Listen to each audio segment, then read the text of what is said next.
జీవనరేఖ శీర్షిక లోపల దేశ భాషలందు తెలుగు లెస్స అన్నట్టు దేశ భాషలందు దేహ భాష లెస్స అన్నట్టుగా ఒక కథ రూపంలో, ఒక స్టోరీ రూపంలో మనము తెలుసుకుందామా మిత్రమా? ఏంటంటే, ఎప్పుడు నల్లకోటులో కనిపించే జడ్జి గారు ఎక్కడ ఉంటారు? కోర్టులో ఉంటారు కదా, జడ్జీలు, లాయర్లు అందరు. అయితే ఆ రోజు ఆ జడ్జి గారు ఆశ్చర్యంగా తెల్లకోటుతో దర్శనమిచ్చారట. చాలామందికి తెలుసు, కోర్టులో న్యాయాన్ని వాదించే వాళ్ళు నల్లకోటు వేసుకుంటారు. ఆ విషయం అందరికీ కూడా తెలుసు మిత్రమా కదా.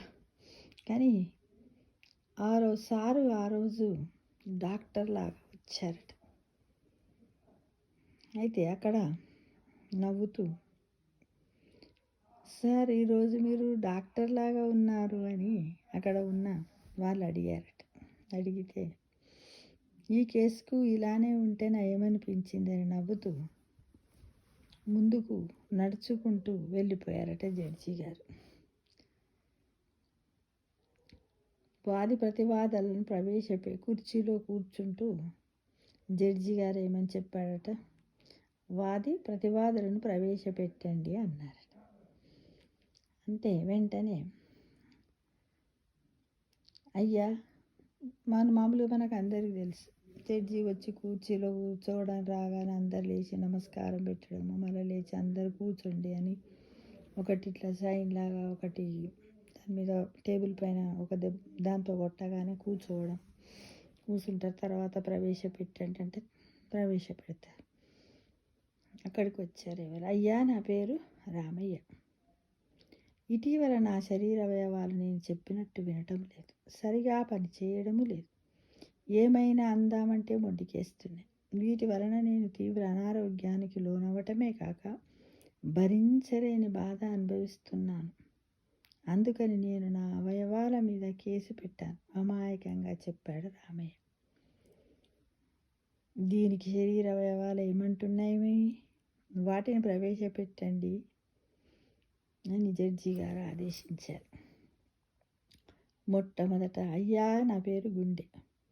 శరీర కష్టమంతా నాది. అయినప్పటికీ నేను ఎంత కష్టపడుతున్నా రక్తనాళాల్లో కొవ్వు పేరుకపోయి అన్ని అవయవాల మాట అటు ఉంచి నాకే సరిపడ రక్తాన్ని అందించుకోలేని దుస్థితిలో ఉన్నాను.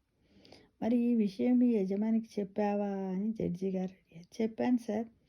ఒకసారి అలసటగా అనిపించాను, మరోసారి తల తిరుగుతున్నట్టు, ఇంకోసారి ఎడమ చేతి వైపు లాగుతున్నట్లు, మరోసారి కొద్దిపాటి ఛాతి నొప్పి, వాంతులు, తలనొప్పి, ఇలా చాలా రకాలుగా చెప్పి చూశాను సార్, కానీ తను పట్టించుకోలేదు. నిజమేనా రామయ్య? నిజమే, కానీ అది గుండె నొప్పి అనుకోలేదయ్యా. ఓకే, గుండెనేమంటున్నాడు? సరే, మంచిది రామయ్య అనుకున్నాడు. ఆయన గుండె నొప్పి అని అనుకోలేదు సార్ అని జడ్జి చెప్పి సమాధానం ఇచ్చాడు. ఓకే గుండె, నువ్వు వెళ్ళొచ్చు. తర్వాత ఎవరు? అయ్యా, నా పేరు కాలేయం, అంటే లివర్. శరీరంలో బండ చాకిరి చేస్తాను.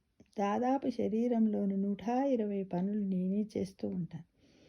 నన్ను రసాయన కర్మాగారం అని కూడా పిలుస్తారు. అటువంటిది నాకు హెపటైటిస్ వైరస్ సోకితే ఈ రామయ్య కనీసం పట్టించుకోలేదు. నేను 1 కాదు 2 కాదు, దాదాపు 10 సంవత్సరాలు పోరాడి ఇక చేసేది లేక పని చేయడం మానేశాను. పని చేయడం అంటే ఎక్కువ పని చేస్తలేదు, నా వరకు నేనే పని చేసుకుంటున్నాను. నిజమేనా రామయ్య అని జడ్జి గారు అడిగాడు. అయ్యో, నాకు తెలియదయ్యా, ఆ విషయం కాలేం నాకు చెప్పనే లేదు అన్నాడు. చెప్పాను సార్, ఒకసారి కాదు 100 సార్లు. కడుపులో ఉబ్బరం కలిగించాను, గ్యాస్ ఉత్పత్తి చేశాను, క్రొవ్వు పదార్థాలు అరగకుండా చేశాను, కళ్ళు, చర్మం, మూత్రం అన్నింటినీ పసుపు రంగులోకి మార్చాను. అయినా తను పట్టించుకోలేదు. చివరకు నీరసం తెప్పించాను, బరువు తగ్గించాను, వెంట్రుకలని తెల్లగా మార్చాను. అయినా తను పట్టించుకోలేదు. జడ్జి గారికి విషయం అర్థమైంది. సరే కాలేము, నువ్వు వెళ్ళొచ్చు. తర్వాత అన్నాడు.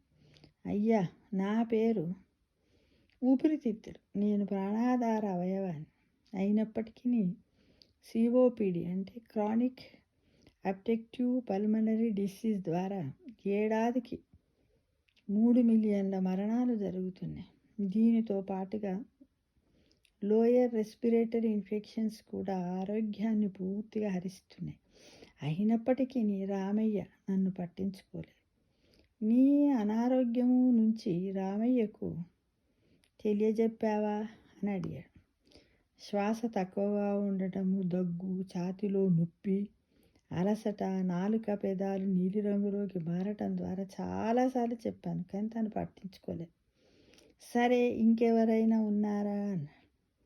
నా పేరు మెదడు సార్ అని అవయవాలను పట్టించుకుని నన్నే రామయ్య పట్టించుకోలేదు. అన్ని అవయవాలను నేనే పట్టించుకుంటాను కదా సార్, కానీ రామయ్య నన్ను అసలే పట్టించుకోలేదు. తల తిరుగుతుందని చెప్పినా, తలనొప్పి అని చెప్పినా, సరిగా నిద్ర లేకపోయినా దేన్ని లెక్క చేయకుండా నన్ను నామాన వదిలేశాడు అని వాపోయింది మెదడు. జడ్జి గారికి విషయం అర్థమైనట్లు సరే అన్నారు. చివరికి జడ్జి గారు రామయ్య వైపు తిరిగి, సరే ఇంతకేమంటావు రామయ్య అన్నారు. ఇవేవి నాకు తెలియదయ్యా. తెలుసుకోవాలి రామయ్య. మాతృభాష, దేశ భాష లాగానే మాతృభాష ఎలా ఉంటుంది, దేశ భాష ఎలా ఉంటుంది, అలాగే దేహానికి కూడా ఒక భాష ఉంటుందని మనుషులందరూ తెలుసుకోవాలి. దేహంలోని ప్రతి అవయవాలు ప్రతిసారి మీకు ఏదో ఒకటి చెప్పడానికి ప్రయత్నిస్తూ ఉంటాయని, వాటి గోడును మనం ఆలకించాలని తెలుసుకోవాలి. 40 సంవత్సరాల వయసు వచ్చేవారు దేహము నువ్వు చెప్పినట్టు వింటుందని, తర్వాత దేహం చెప్పినట్టు నువ్వు వినాల్సి ఉంటుందన్న విషయాన్ని మనం గుర్తు ఎరగాలి. గాయాలు మానకపోతే జింకు లోపమని, కండరాల బలహీనతకు పొటాషియం లోపమని, అలసట కండరాలు పట్టేస్తుంటే మెగ్నీషియం లోపమని, హృదయ స్పందనలో అసాధారణ కదలిక ఉంటే అది మ్యాంగనీస్ లోపమని, గోళ్ళు మెత్తబడటము, ఎముకలు గుల్లబారడము, ముఖాల నొప్పులు ఉంటే అది కాల్షియం లోపమని, అలసట, చర్మము తెల్లబడటము, తలనొప్పి ఉంటే అదే రక్తహీనత, ఐరన్ లోపమని. ఇది అంతా దేహభాషలోని అక్షరమాల అని అందరికీ తెలిసి ఉండాలి మిత్రమా. తెలుసుకునే ప్రయత్నం కూడా చెయ్యాలి. అన్ని భాషల కంటే దేహ భాష మిన్న అన్న నిజం 10 మందికి తెలియజేయాలి. ఈ నా తీర్పు యొక్క ప్రధాన ఉద్దేశ్యము అవయవాలను పట్టించుకొని రామయ్యను శిక్షించడం కాదు. ఆ పని అవయవాలు చేస్తానే ఉన్నాయి. మిగిలిన వారైనా దేహ భాష నేర్చుకుని అవయవాల అలసటను ఆలకించాలని, దానికోసము ఈ సందేశాన్ని విస్తృతంగా ప్రచారం చెయ్యమని ఆదేశిస్తూ ముగిస్తున్నాను. తీర్పు చెప్పిన జడ్జి గారు తిరిగి నల్లకోటలోకి మారి కోర్టు నుంచి బయటకు నడిచారు. అంటే కణము ఆరోగ్యంగా ఉంటే కణజాలాలు ఆరోగ్యంగా ఉంటాయి, కణజాలాలు ఆరోగ్యంగా ఉంటే అవయవాలు ఆరోగ్యంగా ఉంటాయి, అవయవాలు ఆరోగ్యంగా ఉంటే ఈ దేహం ఆరోగ్యంగా ఉంటుంది అనే విషయాన్ని మర్చిపోవద్దు మిత్రం. అందరూ కూడా మాతృభాష, దేశ భాషలాగా దేహ భాషను కూడా నేర్చుకొని మన అవయవాలు మనకిస్తున్నటువంటి ఆదేశాలను, సందేశాలను స్వీకరిస్తూ సరి అయినటువంటి ట్రీట్మెంట్ తీసుకొని వాటిని కాపాడుకోవలసిన బాధ్యత ఎంతైనా మనందరిపైన. 50+ అంటే ప్రతి ఒక్కరికి 50+ వాళ్ళకి ఇలాంటివన్నీ వస్తాయి, ఈ కథలో ఉన్నాయని. అయినప్పటికీ 1కి 2 సార్లు మనన చేసుకుంటూ వాటికి ఉపశమనం కలిగించి భగవంతుడు ప్రసాదించినటువంటి ఈ ఆరోగ్యకరమైనటువంటి అవయవాలను మళ్ళీ అదేవిధంగా భగవంతుని దగ్గరికి మనం పోయేటప్పుడు తీసుకొని వెళ్ళాలని ప్రతి ఒక్కరిని ఆశిస్తున్నాను. సర్వే జనా సుఖినో భవంతు.